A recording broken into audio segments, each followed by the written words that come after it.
déporté d'Auschwitz qui vient donc vous rencontrer. Et donc elle va vous raconter son histoire et puis vous pourrez lui poser des questions. Ginette Kolinka a 14 ans. La famille de Ginette Kolinka décide de fuir Paris pour éviter une arrestation imminente. Après avoir traversé la France, elle rejoint la zone libre et trouve refuge à Aix-les-Bains, puis à Avignon. En novembre, Ginette Kolinka est déplacée au camp de Bergen-Belsen avant d'être transférée à Theresienstadt, en Tchécoslovaquie. Le 8 mai 1945, le camp de Theresienstadt est libéré. Ginette Kolinka est rapatriée à Lyon. Elle est gravement malade, atteinte du typhus. Le même jour, l'Allemagne nazie reconnaît sa défaite et dépose les armes. En Europe, c'est la fin de la Deuxième Guerre mondiale. Alors, quelque chose qui est faux, c'est déporté d'Auschwitz. Je ne suis pas déporté d'Auschwitz. Je ne connaissais pas Auschwitz. Parce que Auschwitz-Birkenau, c'est à 6 ou 7 kilomètres l'un de l'autre, et c'est le jour et la nuit. Auschwitz, c'est un camp d'internement. Birkenau, c'est le camp de la mort. Il y a une très grande différence. Mais souvent, on dit Auschwitz pour éviter justement de dire la différence et tout ça. Alors moi, je dis non, pas Auschwitz, Birkenau. Quand j'étais dans le camp de Birkenau, j'ai jamais entendu parler d'Auschwitz. Auschwitz, c'est quand j'étais rapatriée, là, on a commencé à parler Auschwitz et j'étais pas contente parce qu'on parlait pas de Birkenau alors que c'était Birkenau, le camp de la mort. Quand on y est rentré à Birkenau, c'était pour y mourir. Déjà avant d'y rentrer, il y avait comment on dit, une sélection. Alors voilà. Alors je ne sais pas si j'attaque tout de suite, comment je fais. Je ne sais pas. Hein, voilà, je vous présente là des personnes. Un jeune homme, il a 14 ans. Un petit garçon, il a 12 ans. Mon père, 61 ans. Lui, il n'aura jamais 62 ans. Lui n'aura jamais même 12 ans et demi. Et lui aura eu 15 ans quand même. Mais il n'en a jamais eu 16 ans. On les a tués. Et pourquoi qu'on les a tués? Simplement parce qu'ils avaient le malheur d'être nés juifs. Hitler gagne la guerre. Hitler était un... ça faisait la guerre en 70, l'Allemagne perd la guerre. En 14-18, l'Allemagne perd la guerre. Et Hitler, en 39-40, en un an, on amène la Pologne sur un plateau aux Allemands. Hitler aurait dit au peuple allemand, allez vous noyer, ils allaient tous se noyer. C'était leur idole, c'était leur sauveur. Et Hitler déteste les Juifs et Hitler veut tuer tous les Juifs d'Europe. Naturellement, il ne l'a pas fait tout seul, tout le peuple allemand. Quand je dis tout le peuple allemand, j'exagère un petit peu, mais les 9/10. Mais il y avait quand même un 10e qui n'était pas d'accord avec la politique de Hitler. Eh bien, ce 10e, c'est eux qui ont essuyé les plâtres, eux qu'on a mis en prison, eux qu'on a torturés, eux qu'on a commencé à tuer par asphyxie.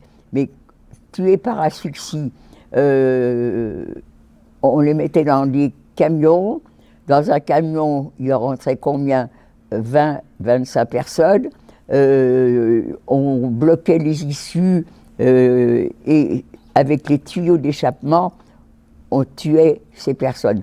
Mais 20-25 personnes à la fois, et en plus c'était très très long. Partant de là, Hitler organise cette période de la solution finale, c'est-à-dire on va réunir quelques officiers pour trouver le moyen de tuer plus rapidement les Juifs. Alors, moi, je suppose, j'étais pas là, mais je suppose que chacun dans ce dans cette solution finale, se retrouvent dans une salle, chacun va donner son avis, et il y en a un qui dit, mais dans le fond, moi je suis ingénieur agronome, je tue dans les champs la vermine, les bestioles, mais la vermine, c'est quoi? Les Juifs. Et puisque je tue la vermine dans le champ, pourquoi qu'avec ce produit, on n'irait pas tuer les Juifs, puisque c'est de la vermine aussi. Et c'est de là que Alors, je ne suis pas toujours bien d'accord à retrouver mes affaires. Naturellement, je ne les ai pas retrouvées. Mais c'est ce fameux produit. Si vous pouvez m'aider, ça ne serait pas plus mal. Mais si vous les trouvez, hein, vous n'êtes pas obligé de les trouver non plus. Bon, écoutez, on ne les trouve pas, c'est pas grave. Ce produit, c'était le Zyklon B. Le Zyklon B, c'était des granules qui tuaient les bestioles dans les champs. Et ce ingénieur agronome a dit, puisque ça tue la vermine, puisque les Juifs c'est de la vermine, on va essayer ça. Et là, vous ne les avez pas trouvés? Non. Bon, mais ils ont disparu. C'est pas vous qui les avez pris, non, par hasard? Pour vous venger de vos parents. J'espère que non. Hein. Bon, alors, donc, voilà, c'est ça. Alors, vous voyez, c'est ça. Alors, ces granules, c'est le Zyklon B. C'était des petites granules. Alors, dans les champs, ça faisait des dégâts, ça tuait. Mais quand ils les jetaient par le toit, c'est au contact de l'air ambiant que ça devenait un poison qui tuait tous les gens qui étaient en dessous. C'est moi qui raconte des choses comme ça, parce qu'en fin de compte, je ne sais pas. En tout ce que je sais, c'est avec ça qu'on a tué 6 millions de personnes, quand même. Alors bon, on veut tuer tous les Juifs d'Europe. Vous, jeune homme, quand vous me regardez, est-ce que vous trouvez que j'ai l'air de sortir de je ne sais quel coin de lune? Est-ce que vous me trouvez normal, d'après vous? Oui. De quoi oui? Non. Vous savez, je suis très sourde. J'entends pas. Mais par contre, ma voisine, si elle veut me dire ce qu'elle entend, ça me rendrait service. Elle a dit oui, et ensuite non. Ah, d'accord. Donc, oui, oui quoi? Je suis normale. Oui? Je sais pas quoi répondre. Oh, j'entends rien du tout. C'est terrible d'être sourde. Hein. Mais il faut que vous me répétiez. J'entends rien. Il dit qu'il ne sait pas quoi répondre. Ah bon? Vous savez pas quoi répondre? Vous savez pas si je suis normale ou pas? Ben voilà. Donc, vous savez répondre. Oh, mais ça, je ne vous demande pas si je suis belle ou pas belle, si je suis jeune. Non. Est-ce que j'ai l'apparence d'être quelqu'un de normal? Moi, je suis d'accord. Mademoiselle, derrière, d'après vous, est-ce que je suis normale? Oui. Quand je vous ai montré ces enfants, voilà. Quand je vous ai montré ce petit garçon, quand je vous ai montré ce petit jeune homme, est-ce qu'ils ont l'air de sortir de la lune ou de ce que je sais? Pour vous, ils sont normaux. Eh bien, je suis d'accord. Eh bien, pour Hitler, on n'était pas des gens normaux. Et pourquoi qu'on n'était pas normaux? Parce qu'on était juifs.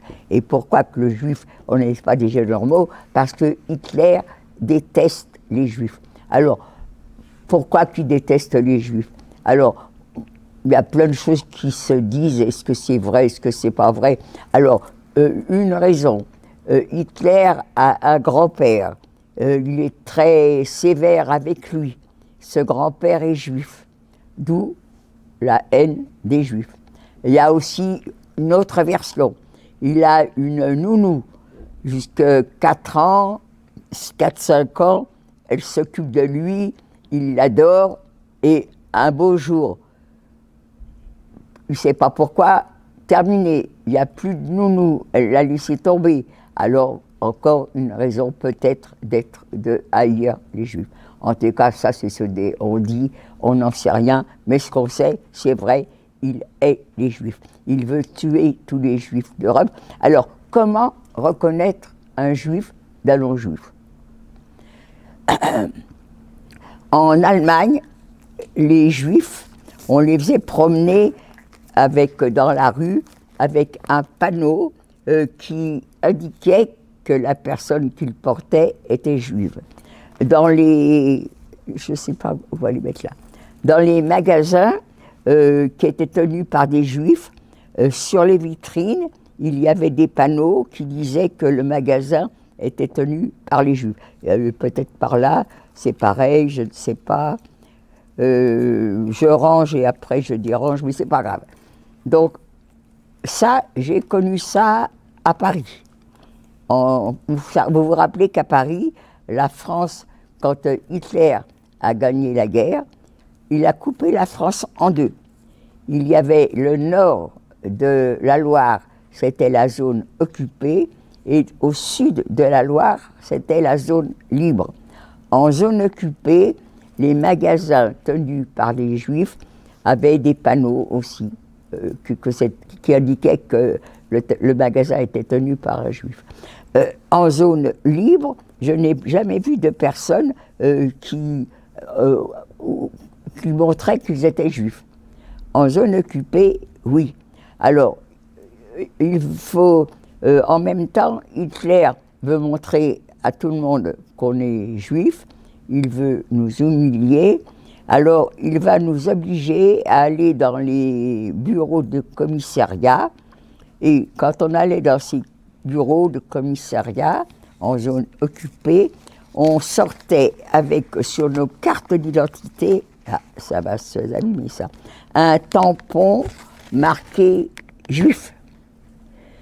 Jeune homme, où est votre carte d'identité? Dans votre poche. Jeune fille, voilà, en beige. Où est ta carte d'identité? Comment? Dans sa poche. Dans sa poche. Donc, on veut que vous montriez que vous êtes juif, votre carte d'identité est dans votre poche. Naturellement, vous n'alliez pas vous balader dans la rue avec la carte d'identité. Et dans la poche, personne ne vous n'êtes pas humilié. C'est sûr que quand vous montrez, s'il y a un contrôle, vous montrez votre carte d'identité, il y a le tampon juif, là on voit que vous êtes juif, mais vous n'êtes pas humilié pour ça. Donc il va nous obliger à porter sur nos vêtements une étoile en tissu jaune qu'il faudra coudre sur nos vêtements du côté gauche. Cette étoile, il ne faut surtout pas la cacher avec une écharpe. Cette étoile, il faut la coudre solidement. Pourquoi solidement? Parce que si vous faites des points très légers, vous pourrez enlever votre étoile, ça ne laissera pas de traces dans le tissu. Si vous faites des points serrés, solides, eh ben, si vous enlevez l'étoile, les points auront marqué sur le tissu. Donc il fallait que ça soit solide. On est juif, mon père n'a aucune idée pour montrer qu'il est juif, pas juif. Lui, mon père est français, il est très content, très fier d'être né à Paris. Il a fait la guerre de 14-18. Mon père voulait absolument un garçon. Il a eu 6 filles avant d'avoir le garçon. Enfin, le 7e enfant arrive, c'est un garçon, on arrête, on est 7 enfants. Moi, je suis la petite dernière des filles. Les papas, alors l'Allemagne gagne la guerre, il y a beaucoup de Juifs qui ont quitté la France. Il y a beaucoup de Juifs qui sont partis en zone libre. Mon père, mais pas du tout, il n'y a pas de raison. Je suis né à Paris, on risque rien. Vous êtes tous nés à Paris. J'ai 3 sœurs les aînées sont mariées avec des jeunes gens. Ils font la guerre de 39-40. Il y en a même un qui est prisonnier de guerre. Lui, mon père n'a pas du tout l'intention de bouger et on reste à Paris. On reste à Paris, mais par contre, il va y avoir beaucoup d'interdits. Maintenant qu'on a l'étoile, maintenant qu'on voit qu'on est juif, et il y a beaucoup de choses qui vont nous être interdites. Les juifs n'auront plus le droit d'être en contact avec les non-juifs. Alors, plus de contact avec les non-juifs, eh bien, il y a plein de métiers qui vont nous être interdits. Les médecins, les chirurgiens, les artistes, les dentistes, les commerçants, plus le droit d'exercer. mon père a un petit atelier. Il fabrique des imperméables. Il a 2 ou 3 ouvrières. Elles ne sont pas juives. Eh bien, il n'a plus le droit de mettre un pied dans son atelier. J'ai 2 sœurs qui font les marchés. Elles étaient derrière leur étalage, elles vendaient à qui s'approchait. Eh bien, elles n'ont plus le droit d'être derrière leur étalage. Elles sont juives. Alors, à la place, pour remplacer ces personnes qui n'ont plus le droit de travailler, il y avait des gens, on les appelait des administrateurs. Comment étaient-ils nommés? Est-ce que c'est eux qui voulaient être administrateurs et qui allaient à un endroit quelconque? Nous, on veut remplacer. Alors, j'en sais rien. Mais est-ce que ces administrateurs qui prenaient les affaires des Juifs, est-ce qu'ils leur donnaient une indemnité? Est-ce que je n'en sais rien. Je n'ai jamais posé la question. Je pense poser des questions quand je suis devant vous, mais dès que je l'ai quitté, j'y pense plus. Donc, les historiens pourraient me répondre. En tout cas, moi, je ne le sais pas. Et ce que je sais, c'est que papa n'a plus le droit de travailler, mes sœurs n'ont plus le droit de travailler. Si j'étais tant soit peu intelligente, et alors, comment que l'argent va rentrer? Mais non, je ne pense pas à tout ça. J'ai quand même 14 ans, 13-14 ans, je ne suis quand même pas idiote à ce point-là, mais si, parce que ça ne me vient même pas l'idée de penser, alors, comment qu'on va vivre? Non, moi, ce que je vois, c'est que papa ne travaillant pas, mes sœurs ne travaillant pas, on va être toujours ensemble maintenant. Ce n'est pas le cas. Le petit déjeuner le matin, chacun partait à des heures différentes, donc prenait le petit déjeuner quand il le pouvait. Le déjeuner à midi, chacun le prenait à l'endroit où il travaillait. Et bien maintenant, on va pouvoir faire comme le soir, on va toujours être ensemble. Et Ginette, elle est contente. On va être comme ça jusqu'en 42. En 42, un monsieur vient nous trouver. Il travaille à la préfecture de police. Naturellement, il nous montre ses papiers. Il a eu sur son bureau un dossier qui nous concernait. Papa est un peu inquiet. Le commissariat, c'est quelque chose, mais la préfecture, c'est encore autre chose. C'est plus important, c'est plus grave. Vous êtes dénoncé. Vous êtes dénoncé parce que vous êtes une famille communiste et active. Hitler, les nazis avaient très peur des communistes parce qu'ils avaient peur de leur propagande. Ils avaient peur parce que les communistes étaient beaucoup de résistants. Qui dit résistant dit sabotage. Donc, quand ils pouvaient en arrêter, vous pensez bien qu'ils en profitaient. Donc, ce monsieur nous prévient, vous êtes juif, vous êtes communiste actif, vous allez être surveillé de très près et il nous conseille de quitter la zone occupée. Mon père ne le voulait pas au départ, mais quand il entend tout ça, il ne veut pas que sa famille ait des ennuis. Avec ma sœur aînée, ils vont préparer le départ. La zone occupée, la zone libre, je nomme en rouge. Eh bien, qu'est-ce qu'il faut? Qu'est-ce qu'on fait quand on habite une zone occupée, zone libre? Ça ressemble à quoi? D'après vous? C'est pas grave si vous ne savez pas, je pose une question à d'autres. Vous savez? Je n'entends pas du tout. Hein. En fait, Madame Kolinka te demande quelle est la différence quand tu habites en zone libre, sous 39-45, ou en zone occupée. Comment vous faites pour aller de l'un à l'autre? Si vous savez, si vous n'avez pas, c'est pas grave, hein. C'est pas un examen. Alors il dit il faut montrer des papiers, Ginette. Exact, c'est ça. Alors nous, nos papiers, vous vous rappelez? Tampon juif. Ce tampon juif nous interdit de quitter les lieux où on s'est fait recenser. Donc les cartes d'identité ne nous aident pas, bien au contraire. Donc on va les non pas les déchirer, déchirer ça laisse des traces, on va les brûler et on va faire d'autres papiers. Ce seront des faux papiers, et tant qu'à faire des faux papiers, on va prendre un nom de consonance bien française. On peut avoir un nom étranger et ne pas être juif, mais toujours ça fait poser des questions. Eh bien, on ne veut pas qu'on nous pose des questions, on va prendre un nom de consonance bien française. On a des amis, ils sont français, ça c'est autre chose, mais ils ne sont pas juifs.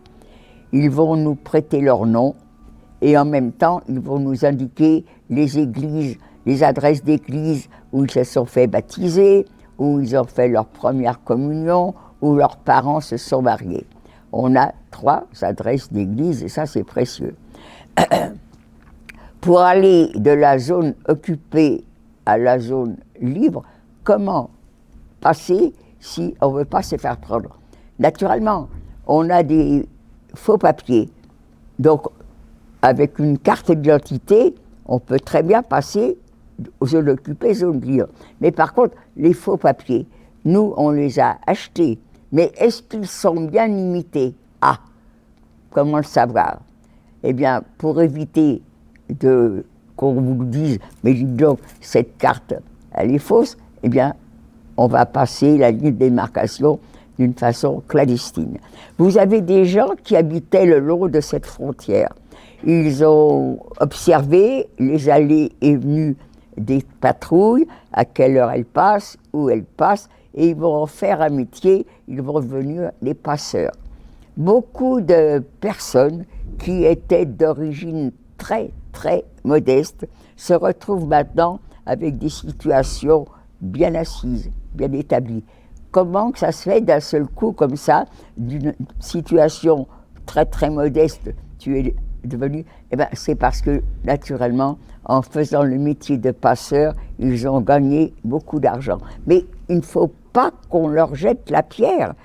Il faut les remercier. S'ils n'avaient pas été là, comment aurions pu passer de la zone occupée, où on risquait la mort, à la zone libre? Donc, s'ils ont été réguliers, il ne faut pas leur jeter la pierre, il faut même les remercier.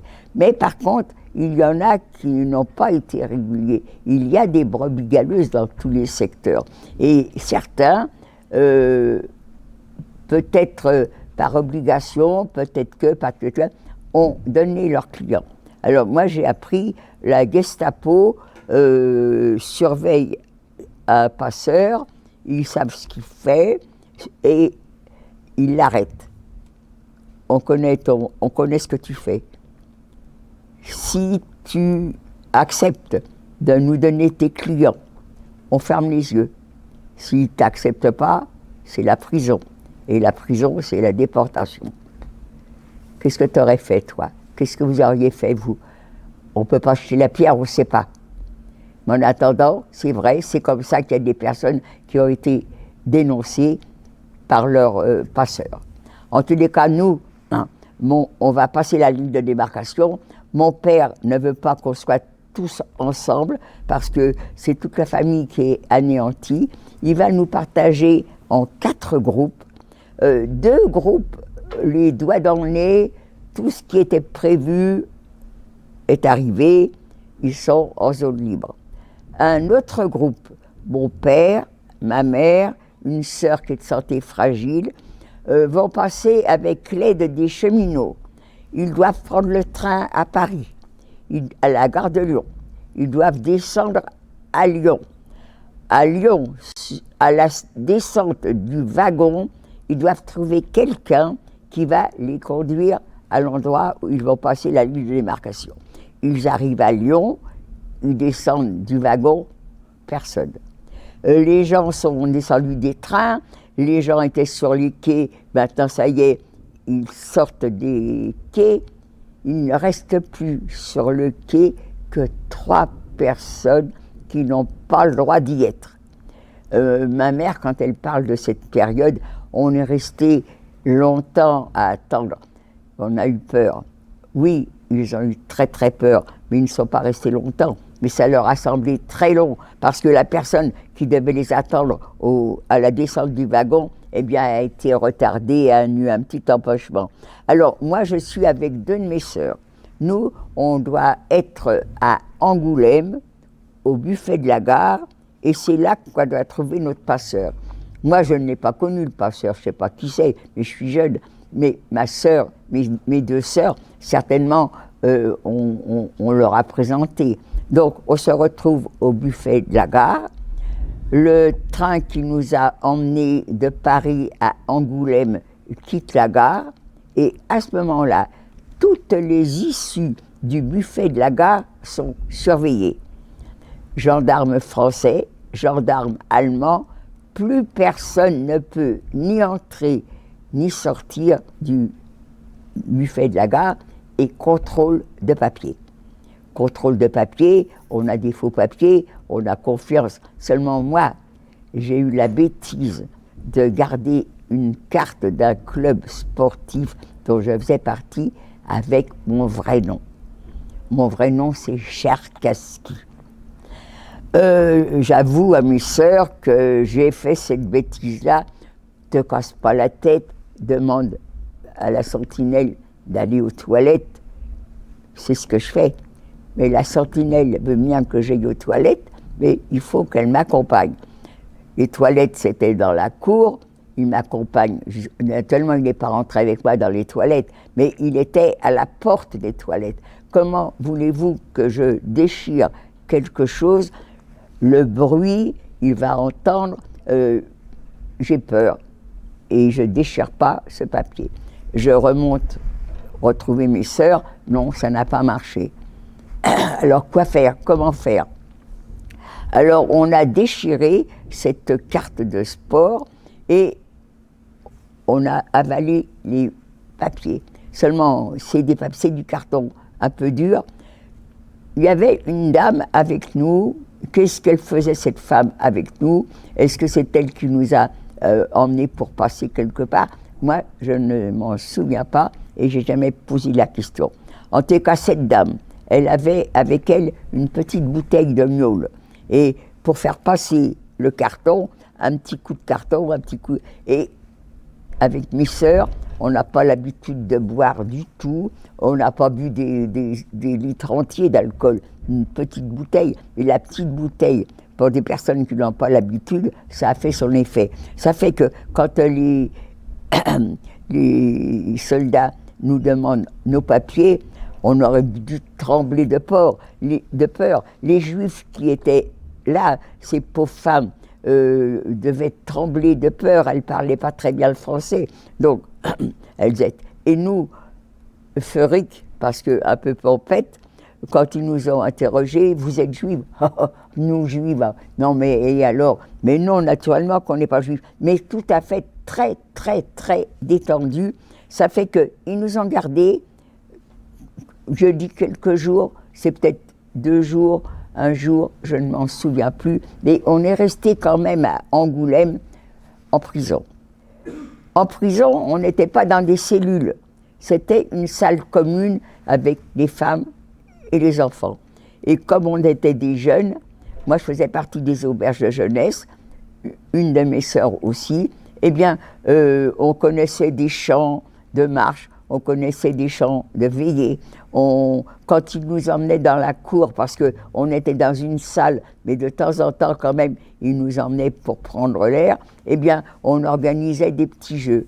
Les dirigeants de cette prison, nous on ne savait pas, mais observaient, et quand ils nous ont convoqués, on voit bien que vous n'êtes pas juive, vous avez raison, on a contrôlé. Alors, est-ce que vraiment ils ont contrôlé dans les églises? Mais de toute façon, les églises, elles ne changent pas d'adresse. C'était vraiment des vraies adresses.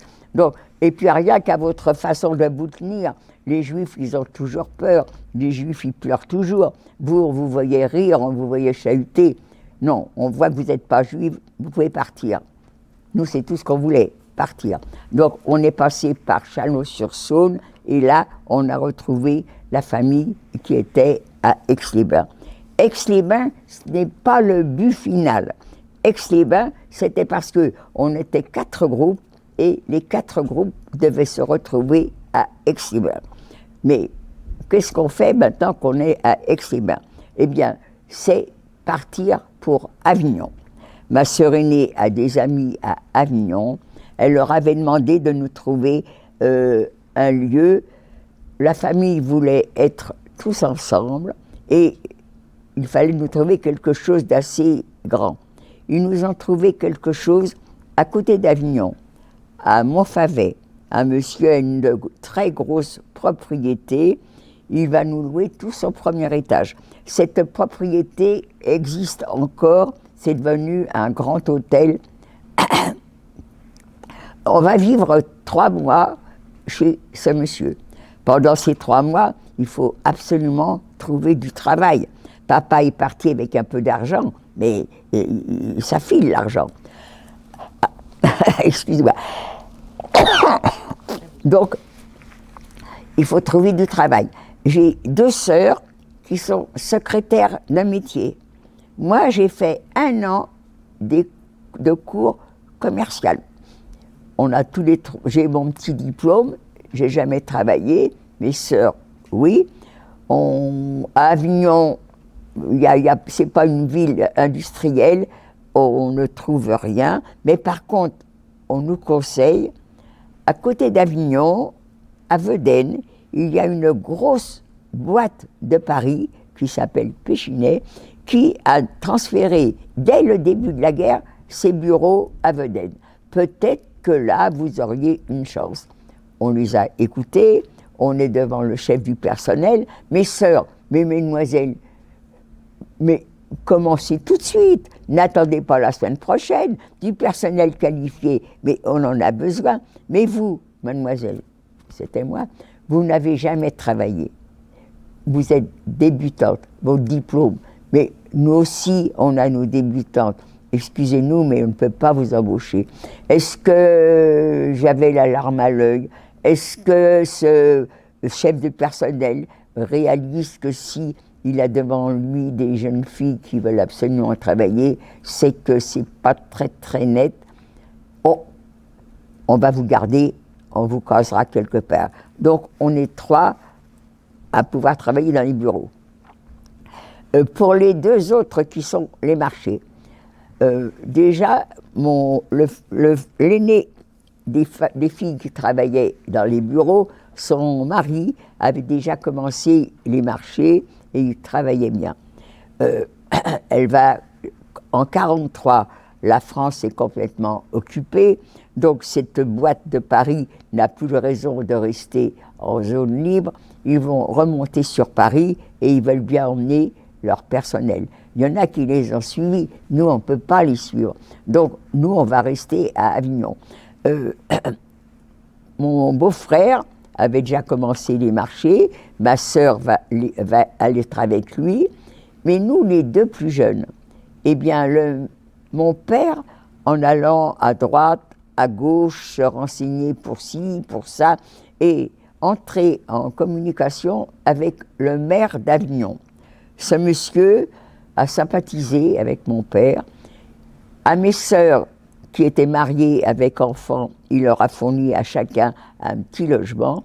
Et à nous, on était toujours dans cette grande propriété en banlieue d'Avignon. À nous, il nous a procuré, il nous a loué une maison qui était complètement vide, en plein centre d'Avignon.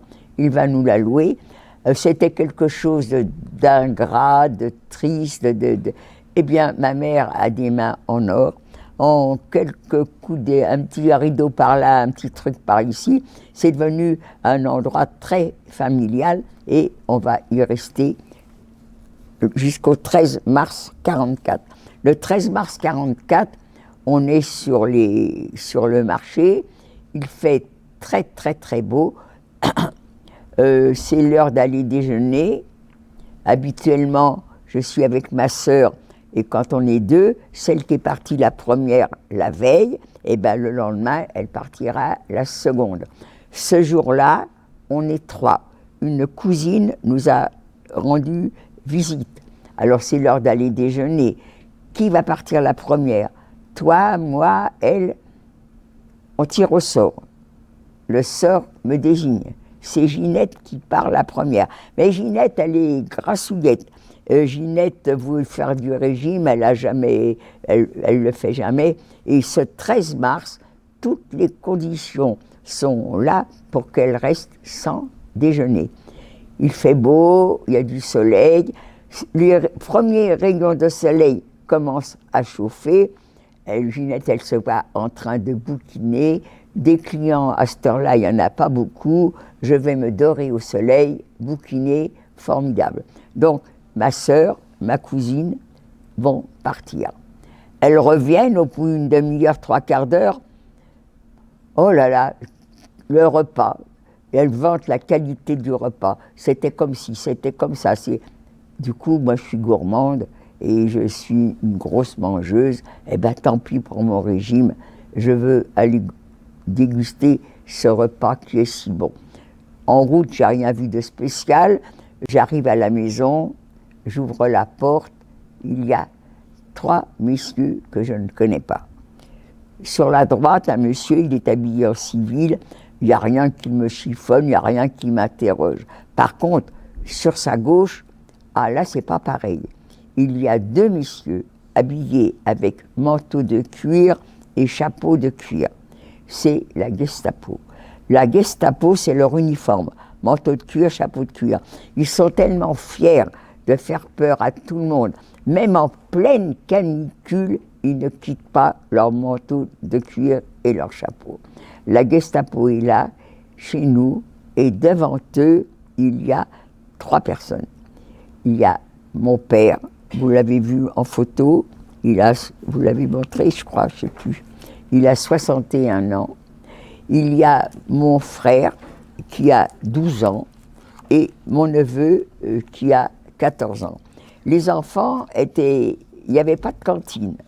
Les enfants qui habitaient pas très loin de chez eux vont rentrer, déjeuner le midi.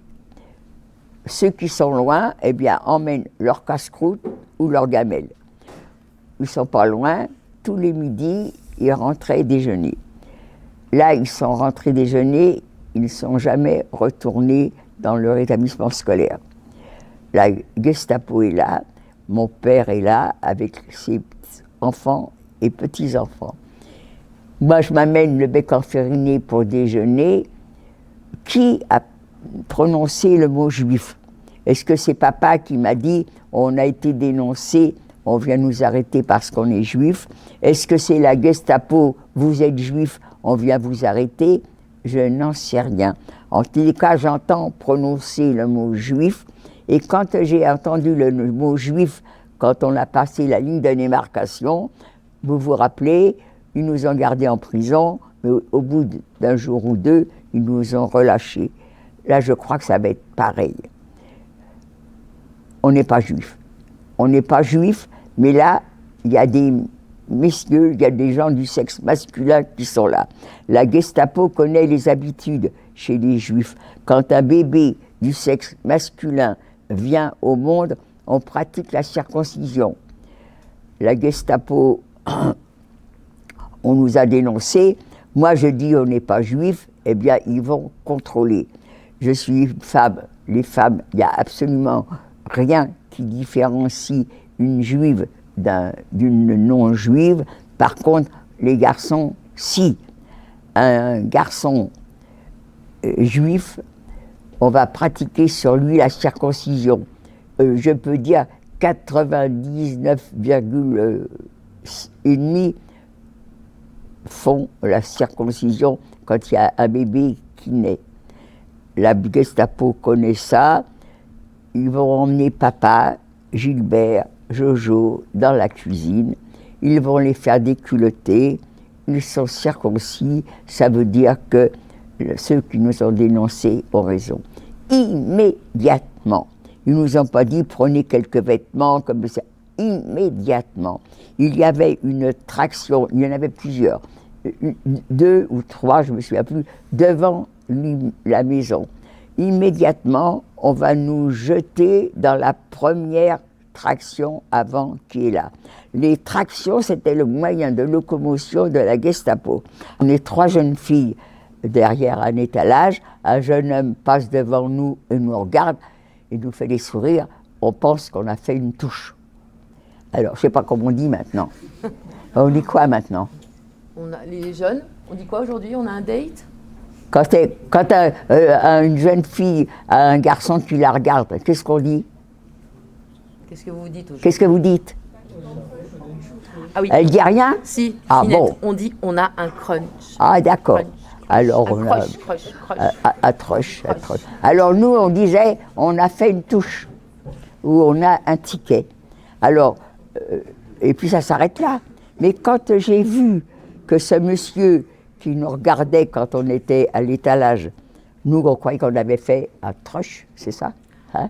Eh bien, quand on a vu qu'il faisait partie de la Gestapo, moi j'ai toujours cru, le jour où j'ai été arrêtée, que ma sœur et ma cousine avaient elles aussi été arrêtées.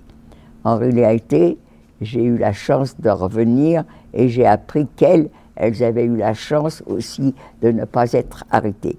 Alors, je suis arrêtée, je suis avec mon frère, avec mon neveu, avec mon père. On va coucher ensemble le 13 mars 1944. Le 14 mars, on est toujours réveillés en prison à Avignon. On nous prévient, vous ne restez pas là. Il y a un car à la sortie de la prison d'Avignon. Il est plein de juifs qui ont été arrêtés dans le Noir, dans la Quinzaine. Ils ont fait du marché noir, ils ont été pris comme otages, ils ont été comme nous dénoncés. Et ce car, plein de juifs, va aller jusqu'à Marseille. On va arriver à Marseille, on va nous mettre dans la prison des Baumettes. Alors, j'ai appris, quand on est sorti de la prison des Baumettes pour aller à Paris, que mon père, mon frère, mon neveu étaient dans des cellules. Mais nous, les femmes et les enfants, on était dans une grande salle commune.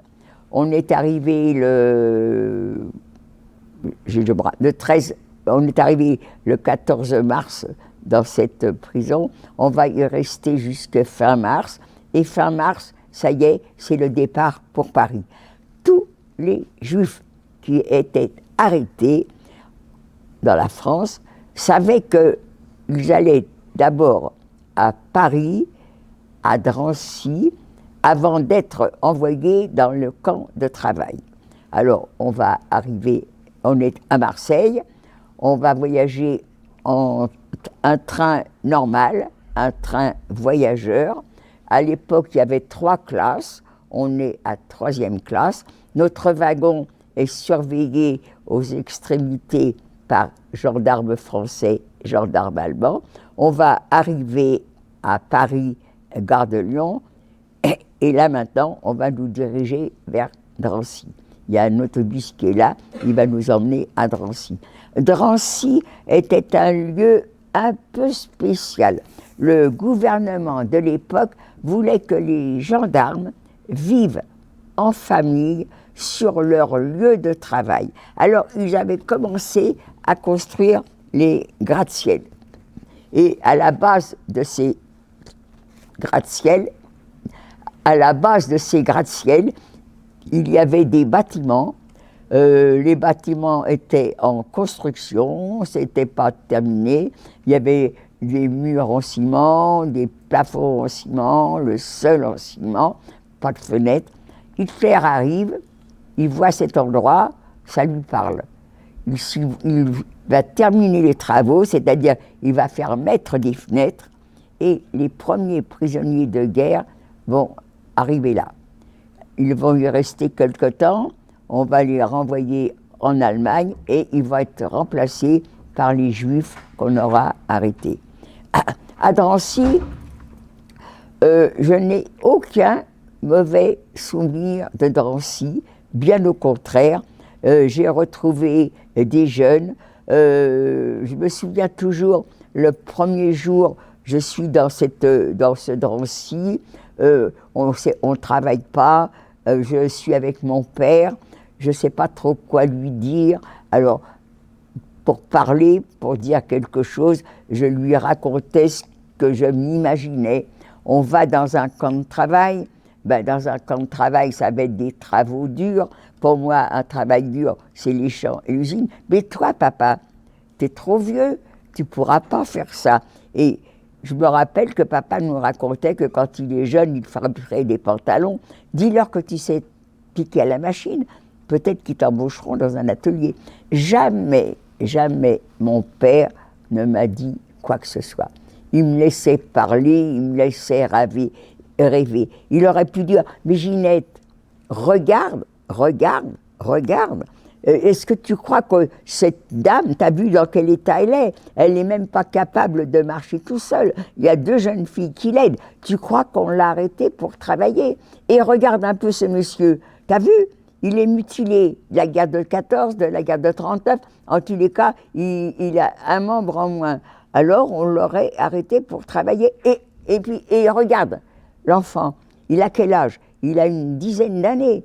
Tu crois qu'on l'a arrêté pour travailler? Non, non, non, moi j'ai peur, il y a quelque chose qui se trame. Eh bien, mon père, lui, pensait ça, il m'en a jamais parlé, il me laissait rêver, et moi je voyais comme lui tout ça, mais je réalisais pas. Alors, là maintenant, on est le 12 avril 1944, on nous prévient, ça y est, demain, c'est le départ.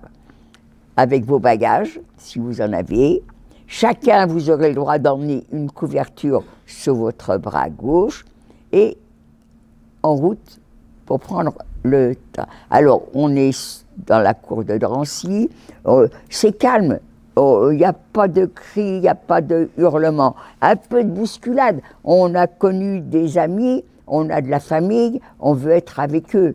Et moi, je suis contente, je suis dans l'autobus qui était derrière la porte de Drancy, avec ma petite famille et les amis que je me suis fait à Drancy.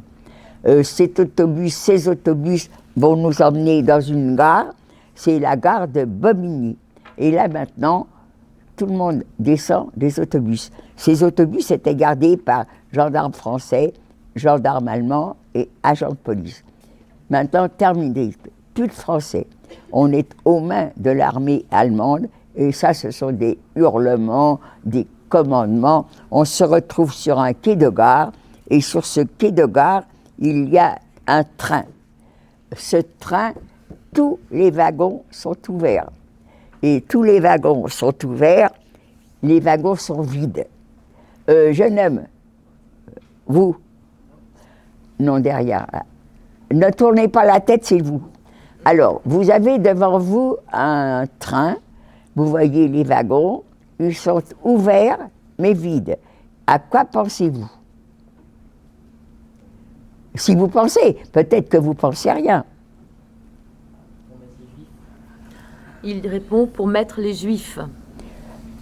Toi, t'es malin, hein? Parce que tu sais que les gens qui sont là sont des Juifs. Non, vous êtes à ma place. Moi, je ne sais pas ce que c'est, Juif ou pas Juif. Je suis avec des personnes. Je vois un train vide devant moi, je demande, vous en rouge, hello, vous êtes avec moi? Alors, qu'est-ce que vous pensez, vous? Vous avez un wagon vide devant vous, et vous êtes sur le quai de la gare.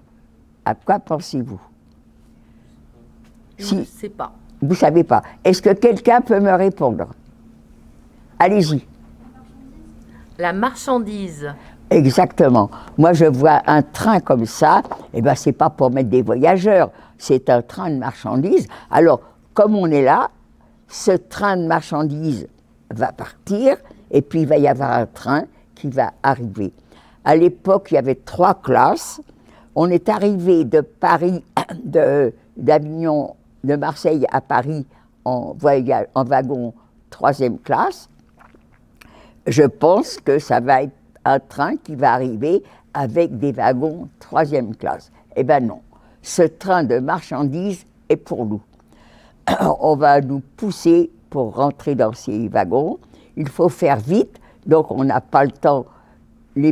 On est dans les wagons, on n'a pas le temps de s'installer.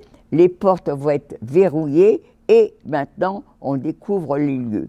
Nous, notre wagon, on est dans l'obscurité. Pourquoi qu'on est dans l'obscurité? Parce que notre wagon n'a pas de fenêtre.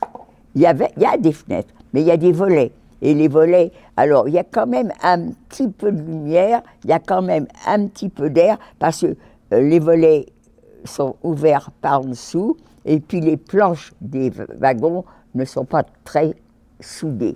Alors un petit peu de lumière, on va s'aller. Il y a des wagons où les gens, les déportés sont rentrés, là où il y avait des fenêtres, là il y avait naturellement aux fenêtres, il y avait du grillage, il y avait des barreaux, mais ceux qui étaient dans des wagons comme ça, ils ont vu le jour, ils ont vu la nuit, ils ont vu les gares qu'on traversait, ils savent dans quelle direction on va. Nous, on ne sait rien, nous, on est dans l'obscurité. Le train va rouler 2 jours. Qu'est-ce que j'ai fait pendant ces 2 jours? Ben, je ne m'en rappelle plus très bien. Je pense, je ne sais pas. Par contre, ce que vous pouvez imaginer, c'est que dans ces wagons, il n'y avait rien pour faire les besoins. Il y avait une espèce de seau qui était là quand on est rentré. Il gênait, on l'a expédié dans un coin du wagon, mais comme le train ne s'arrêtait pas, ben, la nature est là. Il faut bien se soulager. Vous ne pouvez pas vous soulager. Tout le monde est là autour. Alors, avec les couvertures que l'on avait prises vous vous rappelez, on avait le droit de partir chacun avec une couverture sur le bras. Eh bien, mon père m'avait montré qu'il avait tellement maigri, il avait mis 2 couvertures dans son pantalon, plus celle qu'il avait au bras. Eh bien, il y en a d'autres qui ont fait comme lui. Donc, avec quelques couvertures qui étaient là en supplément, les hommes ont réussi à isoler.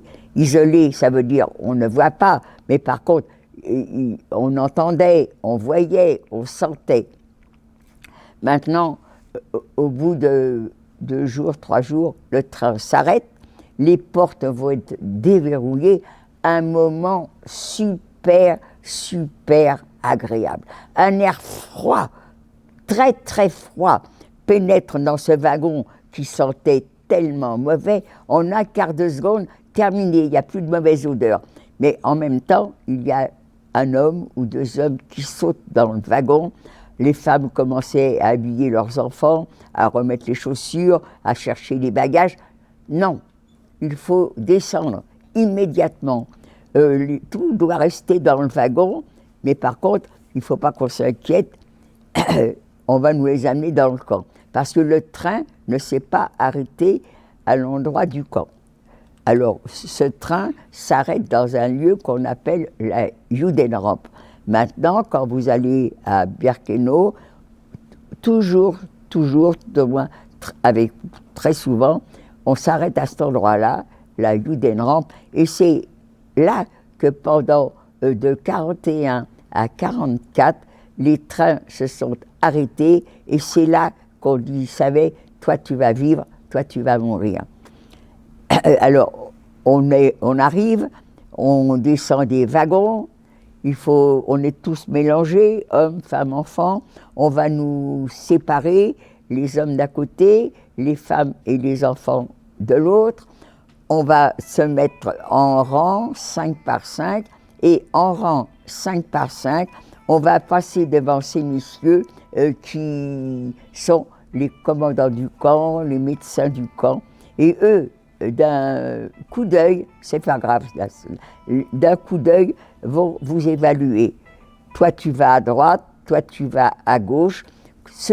Est-ce que j'étais à gauche, est-ce que j'étais à droite, je ne m'en souviens pas. C'est qu'avec moi, on est très, très, très peu, mais on a vraiment l'air d'être assez costaud, alors que de l'autre côté, il y a tous les représentants de l'humanité. Depuis le bébé, l'enfant, la grand-mère, la femme enceinte, tous ceux-là sont ensemble. Nous, les jeunes, les costauds qui peuvent travailler, eh bien, qui peuvent marcher, on va partir à pied, et les autres, on va les faire monter sur les camions. Normalement, on ne doit pas s'inquiéter, on doit se retrouver. naturellement, il y a des enfants qui veulent marcher avec leurs parents. Non. Il faut. Mais monsieur, il est capable de marcher. Il a une douzaine d'années. Madame, si vous êtes une bonne mère, vous ne voulez pas que votre fils arrive fatigué dans le camp. C'est très dur. Vous serez dans les champs. Vous verrez, vous allez voir. Alors, votre fils, laissez-le monter sur le camion. Vous allez vous retrouver, et au moins quand vous le retrouverez, il ne sera pas fatigué. Bon, et ben dans ces cas-là, qu'est-ce que fait la maman? Ah ben oui, c'est vrai, il a raison. Alors voilà, alors le petit garçon arrête de pleurer, la maman arrête de pleurer, et ils vont se retrouver. Pensez bien qu'on ne s'est jamais retrouvés. Alors nous, on marche, et à un moment donné, à une partie du chemin, je vois de la fumée, des cheminées, une odeur un peu spéciale. Ah, ben là voilà mon usine. Vous vous rappelez, je vais travailler. Alors, où je travaille dans l'usine, où je travaille dans les champs. Eh bien, l'usine, la voilà, elle est là. Les champs, je suis en train de les traverser. Et maintenant, je suis dans le camp. Moi, je voyais un camp de travail avec des baraques pour loger les employés. Et puis l'usine, eh ben, l'usine, là, je la vois, les cheminées, la fumée, c'est ça l'usine. Et maintenant, je suis dans le camp. Ah, je ne voyais pas du tout un camp de travail comme ça. Ce camp de travail est entouré de barbelés. Et ces barbelés, vous les voyez, vous les avez vus? Ah, je suis mal secondée, hein. Ah oui, vous avez raison, Ginette. Non, ça. Voilà, c'est ça. Alors, ce camp de travail est entouré de barbelés. Ces barbelés sont entrecoupés de miradors. Alors, mais vous savez que les nazis nous traitaient de sales cochonnes, de juives. Moi, je croyais que c'était pour nous injurier. Mais non, c'était vrai, ils avaient raison. Vous vous rendez compte? Des femmes qui ne se lavent pas, des femmes qui n'ont même pas de culotte, mais on devait sentir mauvais. On dormait, ça devait être une infection. Mais ça, j'avoue franchement, je ne m'en rappelle pas. Alors, au début, on va être en quarantaine. Ça veut dire que le travail ne va pas être obligatoire. Alors, comme ce n'est pas obligatoire, personne ne veut travailler. Et alors, c'est la capo qui s'occupe de faire travailler, qui va nous prendre de force. Et comme elle nous prend de force, eh ben, on va recevoir des coups. Et les premiers coups que j'ai reçus, qu'est-ce que vous imaginez, vous, quand vous êtes battu? Tiens, mademoiselle, vous, qu'est-ce que vous voyez quand je dis on était battu? Qu'est-ce que tu t'imagines? Est-ce que tu vois, tu as une image un peu de quelqu'un qui bat une autre personne? Non, ta mère t'a jamais battu. Il y a quelqu'un qui a déjà reçu des gifles de sa maman ou de son père? Non. Ben, dis donc, c'est des parents sur mesure, ça. Hein? Non? Oui? Lève-toi. Vas-y, dis. Alors? J'ai déjà reçu des gifles depuis à diverses commissions et le contexte actuel. Malheureux d'être seul, on n'entend rien. Alors, il dit qu'il a déjà reçu des gifles et des punitions dans son éducation. Oui, Voilà. oui. Voilà. Mais qu'est-ce que c'était? Pourquoi? D'abord, où est-ce qu'il est, celui qui répond? S'il peut être debout, je verrai au moins. Bon, alors, tu as reçu des coups. Qu'est-ce que tu appelles recevoir des coups? Avec un plumeau, avec un bâton, avec une petite gifle? Non, seulement des gifles. Dans quel contexte? Seulement des gifles. Voilà, c'est ça. Oui, en principe, on voit quelqu'un battu, allez, une gifle, on a été battu. Eh bien non, moi quand je dis on nous battait, eh bien on a reçu des coups. Moi je vois la personne sous les coups du bureau qui reçoit les coups, qui en tombe par terre, qui continue alors qu'elle est par terre, on lui a ouvert la carte sourcilière, on lui a ouvert les lèvres, eh bien vous avez le bourreau qui continue à la frapper jusqu'à ce qu'elle soit évanouie ou morte. C'est ça que j'appelle on recevait des coups. Une petite gifle, ça fait pas mal, ça sert à rien. On ouille, et puis t'es ouille, et puis ça y est. Non, c'est pas le cas. Moi, quand je dis on était battus, c'est ça. Vous recevez des coups de pied, des coups de botte, et puis vous êtes par terre devant votre bourreau, et il continue à vous frapper. C'est ça, être battu. Alors, j'ai eu la chance de quitter Birkenau en novembre 1944. Je suis là ce jour-là, j'ai pas été au travail, ça aurait pu être très très très grave. Eh bien ce jour-là, en pleine matinée, un rassemblement général. Tous ceux qui ne sont pas au travail doivent se retrouver à l'endroit où maintenant les trains arrivaient. Nous, vous vous rappelez ou vous vous rappelez pas, je ne l'ai peut-être pas dit, on arrivait en dehors du camp. Et il fallait marcher par un petit chemin avant d'arriver au camp. Et cet endroit où on s'arrêtait, c'est là. Voilà. Et ça s'appelle la Judenrampe. Les trains arrivaient, les gens descendaient des trains, et c'est là qu'il y avait la sélection. Toi, tu vas à droite, toi, tu vas à gauche. Si tu étais à droite, peut-être que c'était parce que tu allais rester en vie, peut-être que si c'était le contraire, c'était ceux qui étaient à la gauche qui restaient en vie, je ne m'en rappelle plus. Alors maintenant, cet endroit, ça n'existe plus.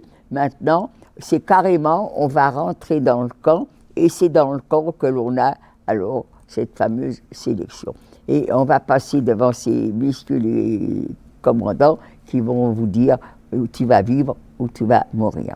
Alors maintenant, la sélection a été faite, on va nous emmener dans on a été aux toilettes, on va nous emmener dans la baraque où on va vivre. Quand on était en prison, on a vécu dans des lits superposés quelquefois, mais chacun avait son lit. À Drancy, il y avait des salles où vous aviez des matelas par terre, mais chacun avait sa place sur le matelas. Mais par contre, là, on va arriver dans un endroit où il y a des niches. Les femmes, c'est comme ça. Une niche, c'est pour 6 personnes.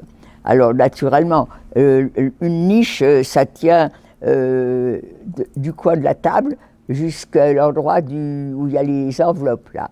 Ça, c'est une niche. Et là, il faut être 6. Alors, naturellement, la Blokova, qui est celle qui dirige la baraque, prévient.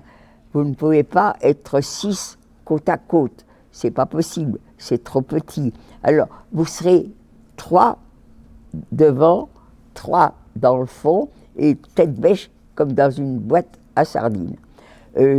On se couche sur cette espèce ça s'appelle des koyas.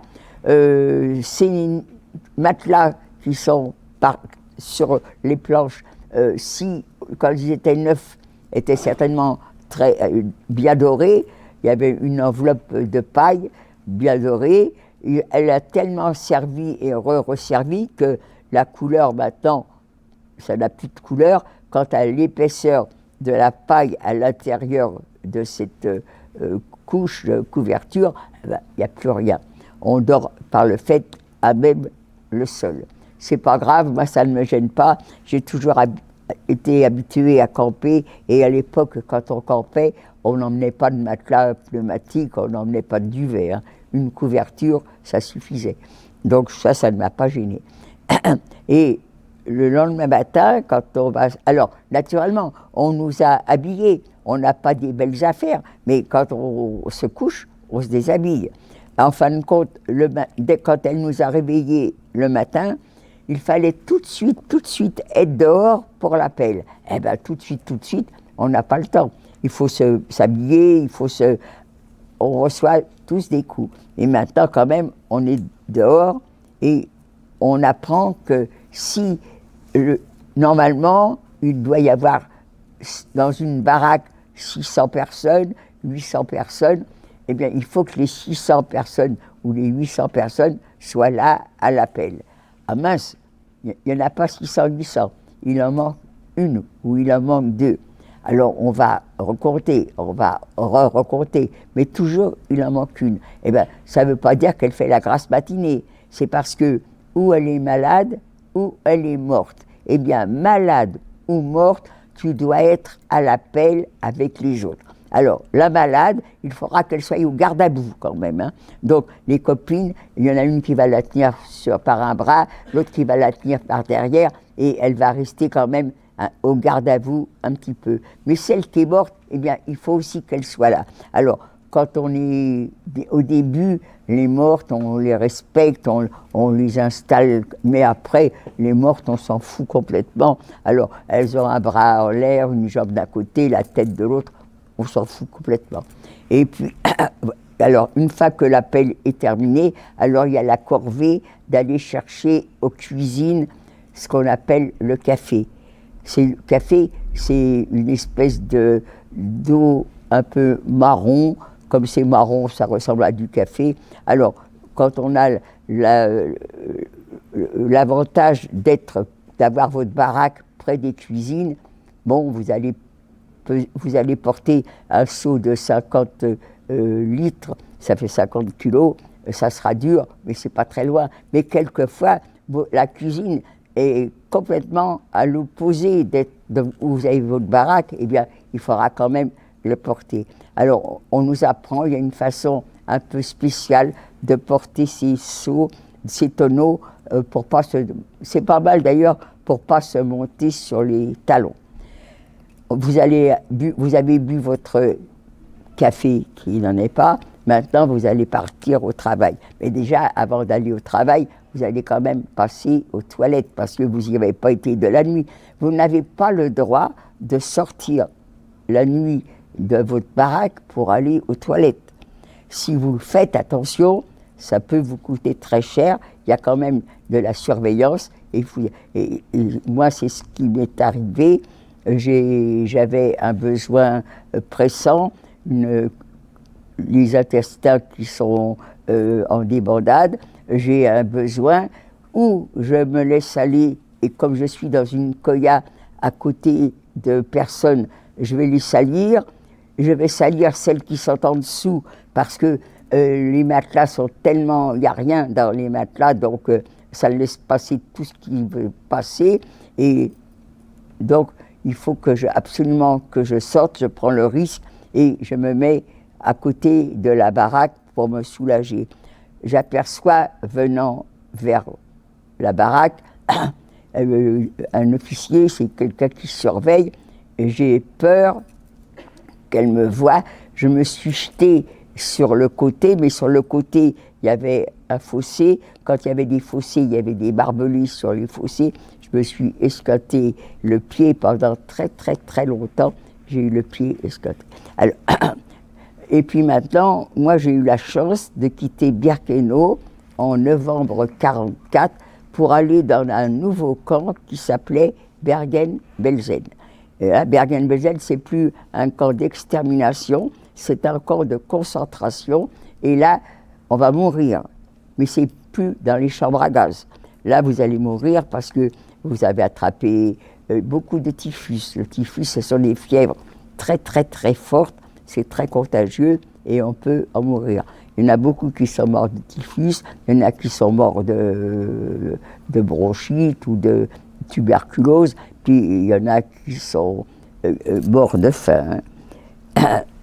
On va quitter, donc là, je vais aller à Bergen-Belsen, et à Bergen-Belsen, j'ai la chance, on y arrive en novembre, on quitte Birkenau, on quitte Birkenau en novembre 1944, j'arrive en novembre 1944 à Bergen-Belsen, j'y reste que jusqu'en février 1945.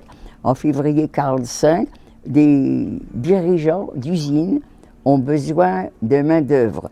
Tous ceux qui étaient capables de tenir un fusil parmi les civils allemands vont partir au front.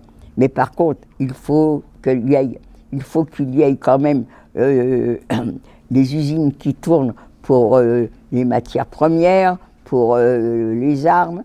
Donc, on va faire tourner les usines par les déportés qu'on va faire travailler. Déportés et prisonniers de guerre. J'ai la chance de quitter Birkenau pour aller travailler à Ragun, à côté de Leipzig, une usine. Alors là, c'est le paradis. Déjà, on va être mieux traité, on va être mieux habillé, parce que les nazis ne veulent pas montrer aux civils qui sont là comment ils nous traitaient. Donc on va avoir le droit à ces fameux vêtements rayés qu'on aurait bien voulu avoir quand on était dans le camp de Birkenau. Et alors, quand on est arrivé, je me souviens, dans l'usine le premier jour, le contremaître nous reçoit. Vous êtes juive, vous n'aurez pas le droit de rentrer dans la cafétéria, vous mangerez dans vos baraques le soir. Et alors, le midi arrive, les ouvriers qui sont là vont manger dans la cafétéria. C'était pas une cafétéria, hein, c'était une salle où ils amenaient leur casse-croûte. Alors, les ouvriers... Et quand les ouvriers vont reprendre le travail, le contremaître, qui est un brave homme, va quand même nous permettre d'aller nous reposer. Il y avait des bancs, il y avait une table. Moi, reposer, c'est dormir. Je suis à peine assise sur le banc que déjà je m'endors. Mais il y a des filles, elles ne sont pas comme ça. Il y a des filles, elles regardent. On ne sait jamais ce qu'on peut trouver. Et il y en a une qui a le regard dans la poubelle. La poubelle, qu'est-ce qu'il y a? Vous vous rendez compte? Des épluchures. Mais c'est extraordinaire. La voilà qui prend la poubelle et qui commence à se goinfrer avec les épluchures. Mais quand les autres ont vu qu'elle l'avait, tu ne crois pas que tu vas manger toute seule toutes les épluchures de la poubelle, hein. Elles sont là à se battre. Moi, du coup, je dormais, mais ça m'a réveillée aussi. Et moi aussi, je suis là à me battre pour arriver à trouver une petite épluchure. Une petite épluchure, mais c'est peut-être un petit bout d'os. Un petit bout d'os, il y aura peut-être un petit peu de viande dessus. Quand les ouvriers nous ont vus nous battre pour leurs ordures, ils ont réalisé que si on était dans ce triste état, c'était parce qu'on avait faim. Du coup, à partir de ce jour-là, ils n'avaient pas le droit. Mais tous les matins, moi je me souviens, je travaillais avec un monsieur, j'étais avec une Hongroise, on devait badigeonner une espèce de plaque en métal, et puis cette plaque en métal, on devait la porter sur un établi, et l'ouvrier, avec un outil, ce que je sais, il emboutissait cette plaque, et la plaque, elle devenait comme un pare-choc. Je ne sais pas à quoi ça servait. Mais ce monsieur, quand il a vu qu'on crevait de faim comme ça, alors qu'il n'avait pas le droit, tous les matins, il nous glissait en douce, dans sa machine, un petit pain. Quelquefois, c'était du pain sec. Quelquefois, il avait trouvé, parce qu'eux aussi manquaient de tout, un petit bout de fromage. Peut-être que si je suis là, c'est grâce à ce monsieur. En avril 1944, c'est terminé. On devrait normalement partir à l'usine. Eh bien, c'est terminé. Plus d'usine. Les Anglais, approchant, les nazis nous emmènent en train. Ça a été pour beaucoup le train de la mort. On a traîné dans les voies de garage. Il y avait une alerte. On nous abandonnait sur des voies, et puis les soldats allaient se mettre à l'abri. On a mis peut-être, je ne sais pas, je dis 8 jours, c'est peut-être 6 jours, alors qu'il aurait peut-être fallu une journée ou deux pour faire ce trajet. Et toujours abandonnés, sans nourriture, sans boisson. Dans le wagon, les gens mouraient tous les jours, il y avait une ou deux mortes. Eh bien, dans certaines camarades, n'admettaient pas d'être à côté des mortes. Elles les traînaient malgré leur fatigue, malgré leur faiblesse. Elles les traînaient et les corps s'amoncelaient. Moi, j'ai à côté de moi une dame, je ne la connais pas, on ne se parle pas. Elle commence, elle est à côté de moi, elle est bien, un jour, 2 jours, et le 3e jour, elle commence à s'endormir et à me tomber sur l'épaule. Ah non, réveille-toi. Ben oui, elle ne pouvait pas se réveiller. Quand je l'ai redressée, c'est-à-dire je l'ai poussée pour qu'elle se redresse, eh ben, elle s'est écroulée sur moi, elle était morte. Eh bien, j'ai jamais dit à personne que cette femme était morte. On ne sait jamais, il va y avoir une distribution de nourriture, ils ne vont pas nous laisser mourir de faim. Eh bien, cette femme qui est morte, mais non, elle n'est pas morte, elle dort. Et voilà, je profitais des morts pour avoir cette ration. Et puis, on a été amené, alors, combien de temps après, je ne m'en souviens pas, on est à Theresienstadt. À Theresienstadt, on apprend que la guerre est finie. Je ne suis pas rapatriée tout de suite. Je suis malade. Pour moi, c'était de la fatigue. Non, c'était le typhus. Alors, qu'est-ce qu'on a fait pour me soigner? J'en sais rien. Je suis rapatriée en avril 1945. En avril 1945, je prends l'avion pour arriver en France. On va atterrir à Lyon. À Lyon, on va nous emmener dans un centre d'accueil. Il faut répondre aux questions. Ils ont peur que parmi nous se glissent des collaborateurs, des nazis. Ça y est, d'après les réponses que j'ai faites, ça veut dire que j'ai bien été déportée. Et maintenant, on me dit, prévenez vos familles. La famille, mais moi j'en ai plus. Ma mère, mes sœurs ont été arrêtées. Tout au moins, moi c'est ce que je pense. Donc j'ai pas de famille. Donc je suis trop fatiguée pour aller ou à Paris ou à Avignon. J'accepte d'aller à l'hôpital à Lyon. Je suis dans ce centre d'accueil à attendre qu'on m'amène dans un lit d'hôpital. Les gens venaient nous voir avec des photos, avec des cadeaux. Il y a une dame qui s'approche de moi, je pense qu'elle va me donner quelque chose ou qu'elle va me demander quelque chose. Et elle s'arrête devant moi et elle me dit « Mais t'es une fille Charkaski, toi ?» Charkaski, c'est mon nom de jeune fille. Oui, je me rappelle, je suis une fille Charkaski. Et elle m'apprend, ma mère, mes sœurs n'ont pas été arrêtées. Elles sont bien vivantes et même elles ont récupéré l'appartement que nous avions à Paris. Vous pensez bien que l'hôpital m'attend encore. À l'époque, il fallait toute une nuit pour aller de Lyon à Paris. Je suis dans le train, j'arrive le matin à Paris. Moi, je veux aller chez moi. Je me rappelle où j'habite, ma famille est là, je veux dire, eh bien non. Je n'ai pas le droit d'aller chez moi. Il faut que je passe par un très grand centre d'accueil qui est dans un très grand hôpital, un très grand hôtel de luxe, c'est l'hôtel Lutetia. Il faut d'abord aller dans cet hôtel Lutetia où on va vous interroger. Et une fois que ça y est, j'ai répondu aux questions, je voudrais rentrer à la maison. J'avais téléphoné de Lyon à mes sœurs qu'elles me retrouveraient à l'hôtel Lutetia. J'avais appris qu'il fallait passer par l'hôtel Lutetia. Elles ne sont pas là. Je n'ai pas la patience d'attendre. Il y a des autobus qui nous emmenaient dans les quartiers où on voulait aller. Je connais mon quartier, je m'en rappelle. Je descends de l'autobus, je reconnais la rue. Elle a changé de nom. Ma rue, avant, c'était la rue d'Angoulême. Et bien maintenant, c'est la rue Jean-Pierre Timbaud. J'arrive devant l'immeuble. À l'époque, les portes cochères n'étaient pas fermées, il n'y avait pas besoin de code. Je rentre, je croise la concierge. C'est la même qui était là il y a 3 ans quand on a quitté l'immeuble. Ah, Gilbert! Ben non, c'était pas Gilbert. Gilbert aurait eu 13 ans et demi. Moi, j'étais Ginette, j'avais 20 ans et demi, mais on m'avait rasé. J'étais très, très, très maigre. On m'avait mis sur le dos, je ne sais pas pourquoi, une veste de soldat. J'étais en tenue de pyjama, tenue d'hôpital. Ça fait qu'elle me prend pour un garçon. Non, je ne suis pas Gilbert, je suis Ginette. Eh ben, ta mère t'attend. Je monte, c'est maman qui ouvre la porte. On est dans les bras l'une de l'autre. Moi, je ne sais pas pleurer.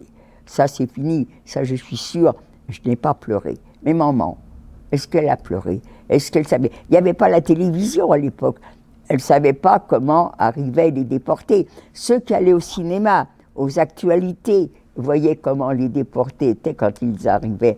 Mais maman, on n'allait pas au cinéma. Donc, elle ne sait pas, je suppose qu'elle ne sait pas. Mais la surprise d'avoir dans les bras un sac d'os, est-ce qu'elle a pleuré? Est-ce qu'elle a... En tous les cas, elle m'amène sur le canapé qui est au fond de la pièce. Qu'est-ce qu'elle est en train de me dire? Demain matin, on doit me donner des nouvelles de papa et de Gilbert. Des nouvelles de personnes que j'ai envoyées tout de suite en arrivant à la mort. Qu'est-ce qu'on peut lui donner comme nouvelles? Pas du camp, c'est pas vrai. Personne ne les a vus, ils sont morts tout de suite. Alors, peut-être en prison, peut-être dans le train, mais c'est pas des nouvelles, ça, puisqu'il y a eu le camp entre-temps. Alors, à un moment, méchamment, brutalement, mais non, tu n'auras jamais de nouvelles de papa et Gilbert. On les a gazés, on a brûlé leur corps. Pauvre maman, qu'est-ce qu'elle a compris dans tout ça? Gazés, alors, rien, mais brûler leur corps. Maintenant, il y a des personnes qui choisissent cette façon de mourir, mais à l'époque, pas du tout. Donc, moi, j'ai jamais eu de remords. J'ai vécu 8 ans avec ma mère, jamais je me suis excusée d'avoir été aussi brutale pour lui annoncer qu'elle verrait plus son mari ni son fils. Et pour moi, c'était normal. J'avais tellement vu de choses. Les morts, ça ne nous fait plus rien, vous savez.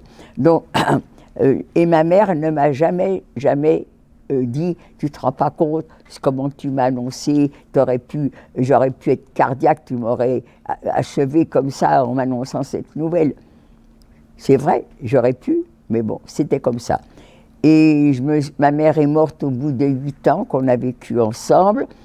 Je suis restée un peu toute seule, 1 an, 2 ans.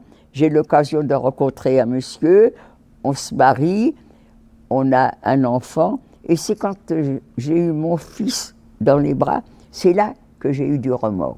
C'est là que j'ai senti que annoncer à une mère, à une épouse, comment sont morts ceux qu'elle aime, c'était vraiment très très méchant. Mais à l'époque, méchant, pas méchant, les sentiments, j'en avais plus. Bon, ben voilà, je vous ai raconté, je pourrais raconter, il y a encore plein de choses à raconter, mais si vous avez des questions, je suis là pour y répondre. Peut-être pas longtemps, je ne sais pas du tout, je ne me rends pas compte du temps. Vous avez encore du temps, Ginette, ça va. J'ai encore le temps? Oui, oui, ça va. Ah, ça va. Alors, si vous avez des questions, ne vous gênez pas. Je ne peux pas toujours répondre à tout, je ne connais pas tout. Hein. Et voilà. En tous les cas, ce que je souhaite et ce que je vous souhaite, que jamais des choses comme ça recommencent. J'espère que jamais personne n'aura à revivre ce que les nazis, par haine, nous ont fait subir. Et j'écoute. Ah ben, il n'y a pas beaucoup de questions. Hein. Il faut dire que c'est assez gênant, la première question. Hein. Comment vous êtes ressenti après le camp? Comment étiez-vous? Quel était le sentiment que vous avez eu en sortant du camp? Est-ce que j'avais un sentiment? Est-ce qu'on avait des sentiments? On n'en a plus. Ah ben non, pas on. J'en avais pas. Et les sentiments, j'en ai pas beaucoup maintenant. Vous savez, pour m'apitoyer devant quelqu'un ou quelque chose, c'est très rare. Je ne sais plus ce que c'est que m'apitoyer sur personne. Ah bravo, les questions. Est-ce que vous en voulez toujours aux Allemands? Est-ce que vous en voulez toujours aux Allemands? D'après toi. Alors je fais attention, il y a 2 catégories pour moi. Il y a l'époque nazie et il y a les Allemands actuellement. Pourquoi vais-je en vouloir à un Allemand maintenant? S'il a 75 ans, 77 ans, c'est quand même assez vieux. Mais quand il m'a fait souffrir, quand je souffrais, il était bébé. Un petit bébé de quelques mois. Cette histoire que je vous raconte a eu lieu il y a 77 ans, 78 ans. Pourquoi voulez-vous que j'en veuille à ces Allemands de cet âge-là? Ils m'ont rien fait du tout et j'ai pas à le vouloir. Par contre, à leur père, à leur grand-père, alors oui, je leur en veux. Et je dis, quand on me demande pardon ou pardonner, quoi? pardonner à des gens qui ont tué vos enfants, vos petits-enfants, vos parents. Ah non, jamais. Jamais de pardon, mais aux nazis. C'est la différence que je fais entre les nazis et les Allemands. Un Allemand qui a 77 ans, 78 ans, il ne m'a rien fait. Donc il n'y a pas de raison que je lui en veuille. Par contre, à ses parents, à ses grands-parents, oui. Et ça, je dis, quand on me demande pardon, le pardon, jamais. Ça serait trop facile. On tue les tiens et puis tu dois dire « je vous pardonne ». Non. Pas moi toujours. Des Allemands ont-ils déjà fait preuve de bienveillance avec vous lors de leur déportation ou de vos jours en camp? Est-ce que des Allemands ont fait preuve de bienveillance avec vous lors de votre séjour en camp? Non, je ne peux pas dire quand j'ai eu de la bienveillance pendant que j'étais au camp. À un moment donné, je travaillais avec des camarades, on faisait des routes. Et on plaçait des pierres pour faire la route. Et là, c'est vrai, il y avait une sentinelle, c'était un vieil Allemand, c'est lui qui nous prévenait quand il y avait la capo qui approchait. Alors, on s'était mis d'accord, dès que je tousse, il faut travailler, ça veut dire que c'est la capo qui approche. Il y en a peut-être eu quelques-uns qui ont été braves. Mais c'était les vieux soldats allemands, la Wehrmacht, vous savez. Mais les autres, les jeunes SS et tout ça, n'avaient pas pitié. Hitler les avait tellement massacrés avec sa propagande et tout. Les Juifs, ils les détestaient. Est-ce que les films sur la guerre sont représentatifs de ce que vous avez vécu ou pas? Pardon, répète, j'ai pas entendu. Est-ce que les films sur la guerre... D'accord. Est-ce que les films sur la guerre que vous avez pu voir sont représentatifs de ce que vous avez vécu? Moi, j'aime bien regarder tous ces films-là pour voir justement si je suis d'accord ou pas. Mais il n'y en a pas tellement. Moi, j'en ai pas vu tellement de films sur la déportation. Alors, quand j'ai vu la liste de Schindler, j'étais outrée. Parce que pour moi, c'était vraiment comment peut-on faire un film aussi faux? Parce que pour moi, je n'avais pas du tout connu ça. Les déportés, le soir, fument, chantent, boivent. Non, c'est honteux de montrer des choses comme ça. Mais j'ai appris par la suite que ce n'était pas honteux. La liste de Schindler, Schindler était un Allemand qui avait profité de prendre l'usine d'un juif pour faire, et comme il fallait des ouvriers et des ouvrières, eh ben, il les achetait au commandant du camp. Mais c'était vraiment un nazi qui a changé d'opinion. Quand il a eu ces déportés pour les faire travailler, il est devenu humain.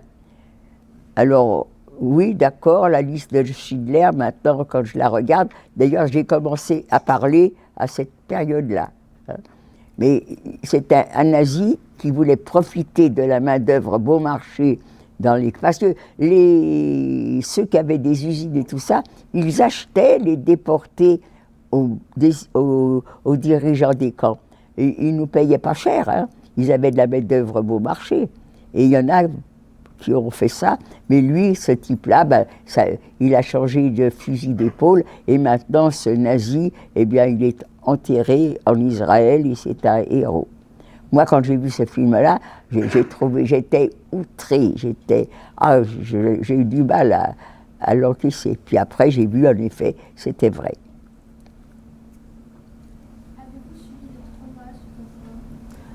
Avez-vous subi quoi? Avez-vous subi des traumas, des traumatismes suite à ça? Psychologiquement, choses comme ça? Psychologiquement, moi, vous savez, nous, quand on est rentré, on ne nous a pas envoyé des psychiatres comme maintenant. Maintenant, dès qu'il y a quelque chose, on envoie les psychiatres interroger, faire parler les ceux qui ont été traumatisés. Non, nous. Mais par contre, moi, j'ai eu la chance de retrouver ma famille, et ça m'a servi vraiment comme médicament, hein. Ça, je ne peux pas dire que j'étais traumatisée quand je suis rentrée. Tout de suite, j'ai retrouvé des jeunes, j'ai retrouvé le sourire, j'ai trouvé la gaieté. Alors peut-être que c'est parce que c'est mon caractère. Justement, moi, d'avoir retrouvé ma famille, ça m'a fait vraiment du bien. Mais je n'ai pas été traumatisée. Avez-vous déjà essayé de vous enfuir du camp de concentration? D'abord, j'ai jamais essayé, mais c'était impossible. Il y a eu un cas où il y a quelqu'un qui a voulu se sauver, mais on l'a rattrapé et on l'a vraiment devant nous, ils l'ont martyrisé et c'était affreux. Il n'était pas possible de se sauver d'un endroit comme ça. Peut-être qu'un jour tu iras à Pierre-Quesnot. Maintenant, on ne peut pas se rendre compte parce qu'il y a plein de maisons qui se sont construites. Mais nous, quand on est arrivés, il y avait à des kilomètres à la ronde, il n'y avait pas un seul toit. Rien, rien, rien. Que le camp au loin et c'était tout. Alors après, mais là maintenant, c'est même excessif. Ils ont laissé des gens, des Polonais, acheter des maisons. Et à l'endroit où les trains arrivaient, à l'endroit où il y avait les sélections, où des millions d'enfants ont été assassinés, eh bien vous avez des maisons qui sont là, construites, et dans les jardins, eh bien il y a des toboggans, il y a des... C'est affreux de voir ça. Mais ça, c'est l'ONU qui a mal fait son travail. On n'aurait jamais dû laisser cette partie vendue pour faire des constructions.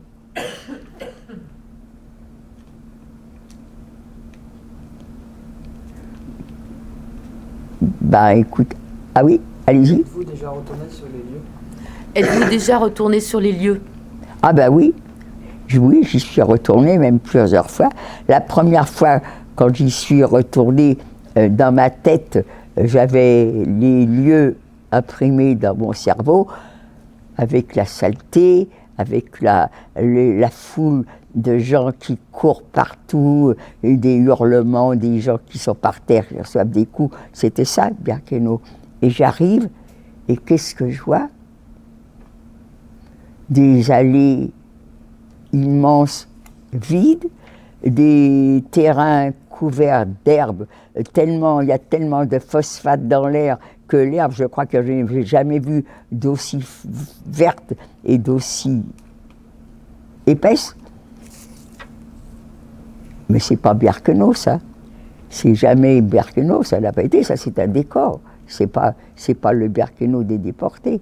Donc j'ai tellement été, je cherchais, c'est peut-être là, mais je ne reconnaissais rien. C'est pas Birkenau.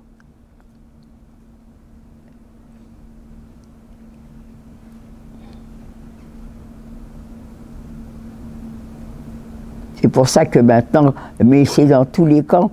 Moi j'étais à Buchenwald, je me rappelle Buchenwald, vous êtes en haut, il y a une descente, mais vraiment très, très abrupte, et dans le bas, vous avez un petit ruisseau et tout. C'est beau. Moi je dis c'est beau, mais par contre, les déportés qui étaient à Buchenwald, la carrière était en bas, il fallait qu'ils se tapent la côte avec leurs pierres, avec leurs chargements jusqu'en haut. Eh bien, eux, je vous garantis, ils n'ont pas vu bien comme moi. Ah non, eux n'ont pas vu ce que moi j'ai vu. Pour moi, c'était beau, mais pas pour eux. Hein. C'est pareil. Vous avez en France, vous avez comment qui s'appelle je me rappelle plus, à côté de Strasbourg. Eh bien, c'est pareil. Les gens qui... Moi, j'étais avec un ancien prisonnier de ce camp, et quand il a vu mais c'est pas ça du tout, c'était pas comme ça, c'était comme si...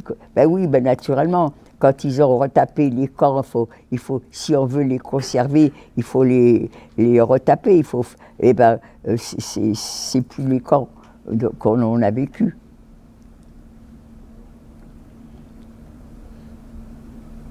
Mais c'est bien quand même de les avoir conservés, parce que comme ça, les gens qui y vont savent quand même qu'il y a eu quelque chose qui s'est passé.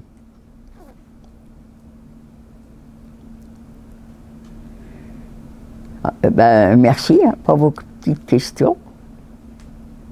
En tous les cas, ce que je vous demande, à vous tous qui m'avez écouté là, très très bien, eh bien, c'est de devenir des bons passeurs de mémoire. On va disparaître petit à petit. Déjà, il y en a pas mal qui ont disparu. Les survivants, vous savez, les plus jeunes, on avait 15 ans, les plus jeunes. Et maintenant, c'est une histoire qui est vieille de 77 ans.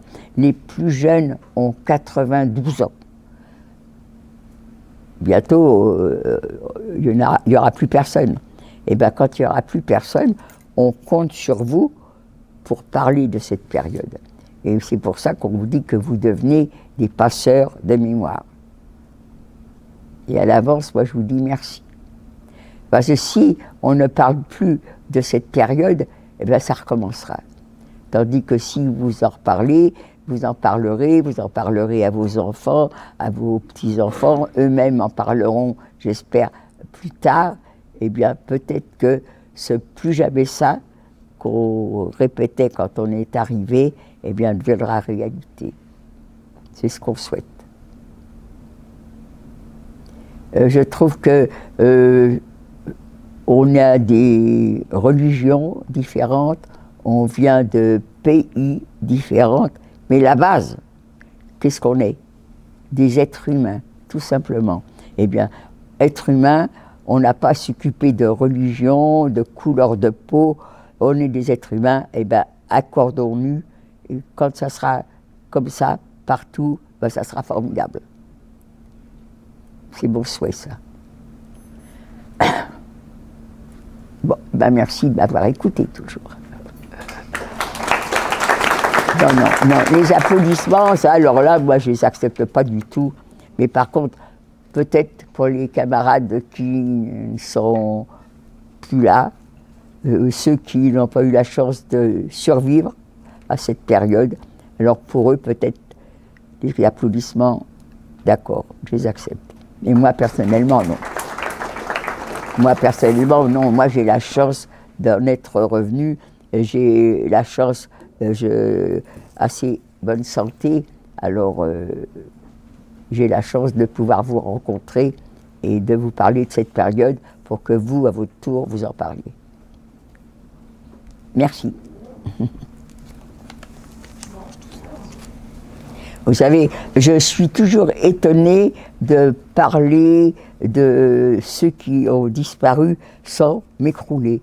Je vois ce petit garçon, c'était mon petit frère, un garçon tellement gentil, tellement doux. Et quelquefois, je me dis, mais qu'est-ce qu'il serait devenu? Là, maintenant, il avait 12 ans, c'est 77 ans, il aurait quand même 89 ans. Qu'est-ce qu'il serait devenu? Un gangster, peut-être. Un voyou, peut-être. Mais peut-être aussi une lumière, quelque chose de très bien. On l'a tué. Pourquoi? Parce qu'il était juif. C'est terrible, ça. Alors lui, par contre, ce petit jeune homme, il avait pas 15 ans. Donc comme il n'avait pas 15 ans, j'ai toujours cru qu'il était parti en fumée, comme son grand-père et comme son oncle qui avait 12 ans. Et j'ai appris un jour, ça fait déjà quand même quelques années, je reçois d'un historien allemand un dessin et on voit autour d'une table des jeunes.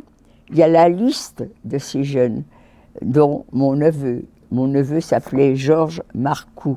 Il y a une liste de 10 enfants avec le nom de mon neveu.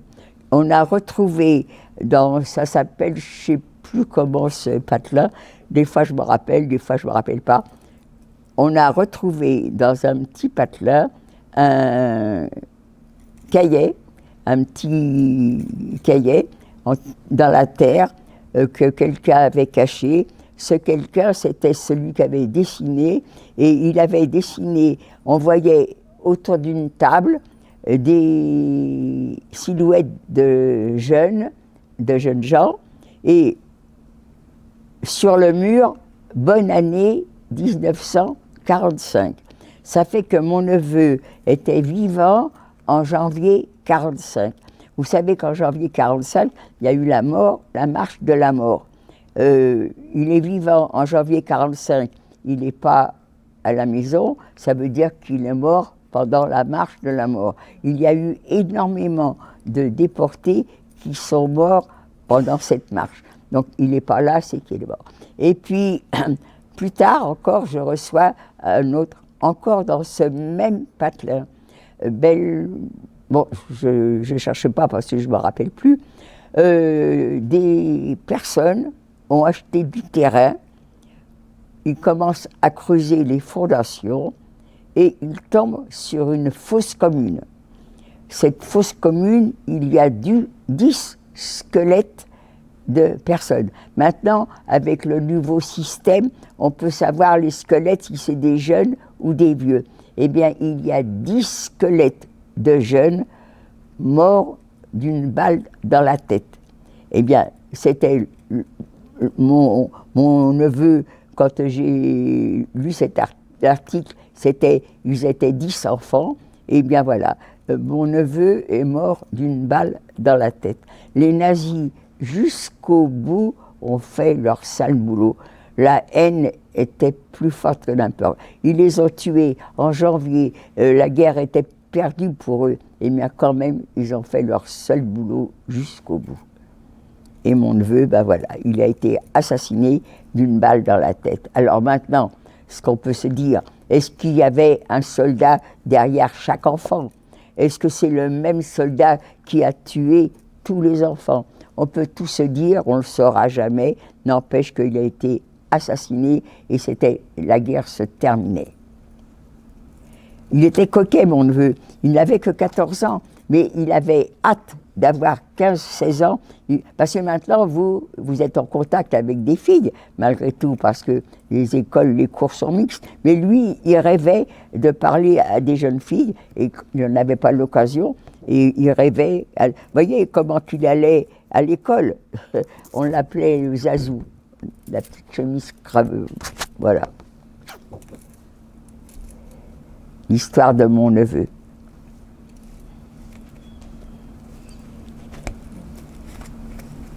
Eh bien voilà, merci.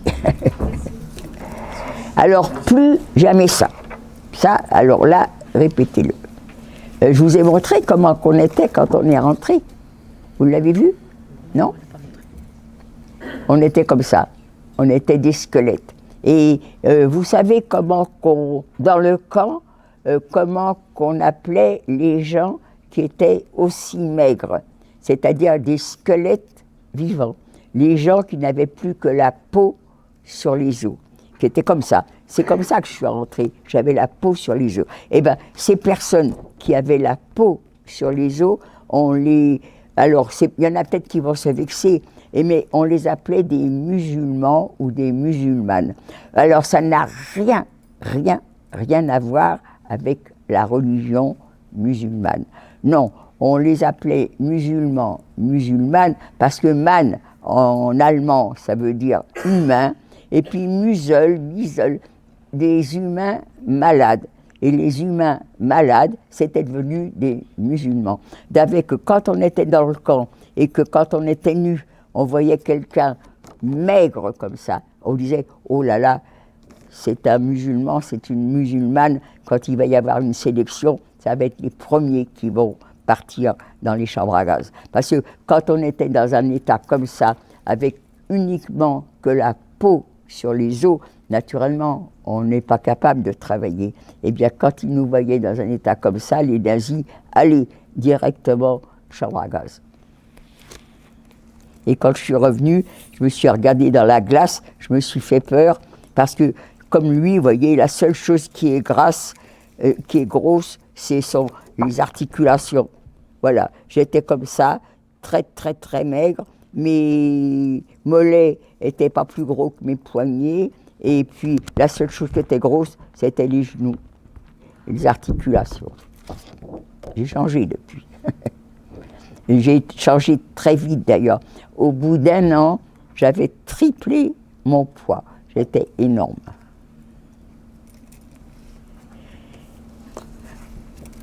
Ça, c'est une image que j'ai retrouvée à Clermont-Ferrand. Je vais dans une maison, je ne sais plus comment, ancien combattant, et sur le mur, je vois ce dessin. Ce dessin, ça représente un gros rouleau tiré par des personnes qui c'était les déportés, il y avait des harnais, et pour faire ce rouleau, c'était pour enfoncer les pierres quand on avait commencé à faire la route. Alors, la Capot nous emmène au travail le matin, on voit cet engin, elle nous met comment dire, des quoi? Des sangles, voilà, c'est ça. Elle nous met des sangles et puis elle nous explique qu'il faut tirer pour que le rouleau écrase les pierres, les enfonce dans la terre. Alors bon, on s'exécute, elle commence à dire « un, zwei, drei » et vas-y tirer. Eh bien, « un, zwei, drei », on tire, mais ça ne bouge pas. Elle s'énerve, elle commence à jouer du fouet et que je te tape et que je te tape. Et elle a beau taper, on n'y arrive pas. Alors il lui prend une idée de génie, elle sort une copine du groupe et la pauvre femme, jusqu'à ce qu'elle tombe morte ou évanouie, recevait des coups. Et les autres qui regardent ça, on a tellement eu peur qu'elle prenne une autre fille et que cette fille soit nous, eh bien, le miracle arrive. On a réussi à tirer ce rouleau. Un jour, je suis à Birkenau avec des élèves et on retrouve dans un coin ce rouleau. C'était ça. Et j'ai été tâter le rouleau pour voir si c'était du caoutchouc ou du ciment. C'était du ciment. Comment qu'on a pu arriver à trouver la force de tirer cet engin? Simplement parce qu'on avait peur. Voilà, la peur, ça vous fait faire des choses que vous pensez ne pouvoir jamais faire. J'étais contente de trouver ça. Alors, vous voyez, on avait des sangles et on tirait. Ça rappelle un triste souvenir, ça. Je revois cette femme, tous les coups qu'elle a reçus.